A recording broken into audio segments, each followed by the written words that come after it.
বসবে আসেন আমার সাথে ওই প্রেস ক্লাবে এই তালা ভেঙে আমি আপনাদেরকে ঢুকিয়ে দেবো। এই জন্য মামলা মোকদ্দমা যা কিছু আমার উপরে যাবে যদি আপনারা রাজি থাকেন, নতুবা আপনারা ওখানে তালা ভেঙে বসেন। এটা কারো পাপে তৈরি করে নাই।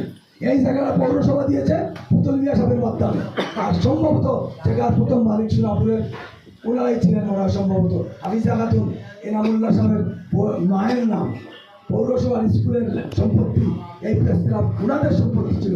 ওনারা যখন পৌরসভাকে ওয়াক করে দান করেছে, পৌরসভা গভর্নমেন্টের অধীনে একটি স্বায়ত্তশাসিত প্রতিষ্ঠান, সেই হিসাবে মামা আমি ঢাকাতে সেদিন বলেছিলাম এটা সরকারি সম্পত্তি। যেহেতু গভর্নমেন্টের অধীনে চলে গেছে স্বায়ত্তশাসিত পৌরসভা, সেখানে টোটাল সম্পত্তিটা পৌরসভা গভর্নমেন্টের হয়ে গেছে। দেখেন পৌরসভাতে প্রশাসক বসে আছে এখন, এই জন্য এটা পৌরসভা সরকারের অধীনে আন্ডার থেকে বলে নেন। সেই হিসাবে এই প্রেস ক্লাব সহ সমস্ত সরকারি স্থাপনাগুলো গভর্নমেন্টের অধীনে, আর গভর্নমেন্টের অধীনে হোক আর সাংবাদিকদের অধীনে হোক, আপনারা গুটি 5-6 জনে নির্লজ্জের মতো এটা দখল করতে পারেন না। তীব্র নিন্দা জানাই এবং আপনাদেরকে আহ্বান জানাবো, আপনারা সবাই এইভাবে একত্রিত থাকুন। বিচ্ছিন্ন অবস্থায় এক আঙ্গুলি শুধু এক আঙ্গুল হয়, মুষ্টি হলে শক্তি বৃদ্ধি হয়।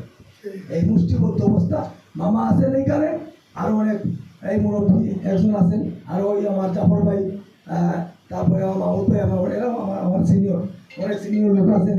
আপনারা সবাই মিলে আপনারা যার যার সংগঠন আছে সব সংগঠনকে মিলাইয়া আপনারা যৌথ ইশতেহার তৈরি করেন। ইশতেহার যে মৌলভীবাজার অমুক অমুক সংগঠন মিলাইয়া আমরা যৌথ